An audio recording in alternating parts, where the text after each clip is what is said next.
What's going on, Crafty Nistas? So in today's video, this is part of a three-part series of a challenge I created for myself to make something with these three 8-inch mirrors that I picked up from the Dollar Tree. So for the first mirror that I'm going to take, I'm going to take the back off of the mirror, and I'm going to take the mirror out, and I'm going to use the mirror to trace a pattern on the back of the poster board. Um, what do you call it? White foam board that you can also pick up from the Dollar Tree. And I'm going to create a pattern.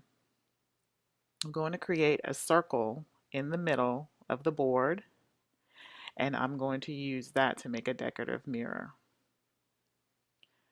Once I create the circle, then I'm also going to use a wreath holder just for a pattern. I also used a pie plate, a cake pan from my kitchen also that I was going to trace, but this was a little bit bigger, so you could basically use anything from around the house if you were going to create this to make the bigger circle.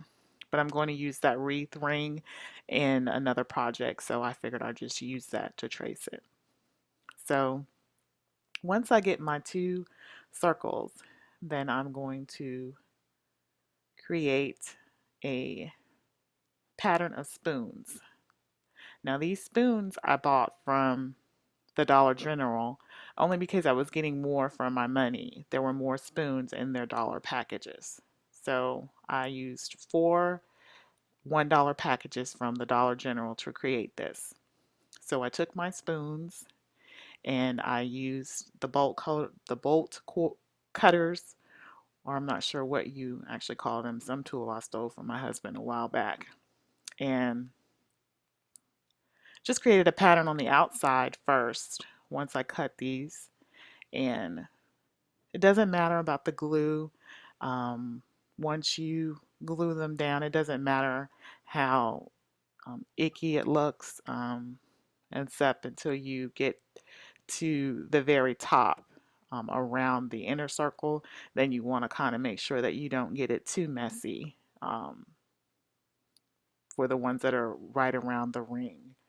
Other than that, you create your pattern and it's going to cover up with the other spoons. So just to get them glued on there good.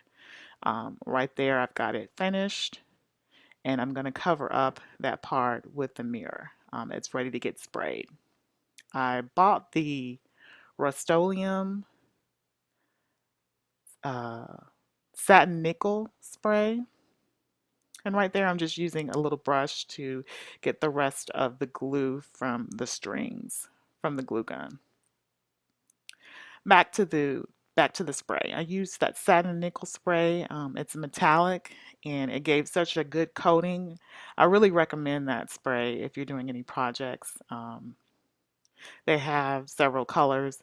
I like the satin nickel because I have satin and nickel effects, accents in the home already. So, and it just gives a royal, clean look.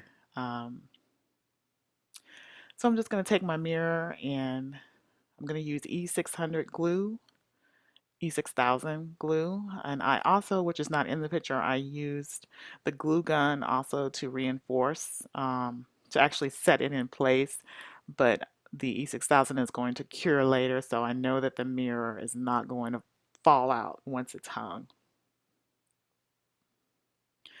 I also want to say that if you're going to hang this, you can also, before you start to glue your spoons on, you can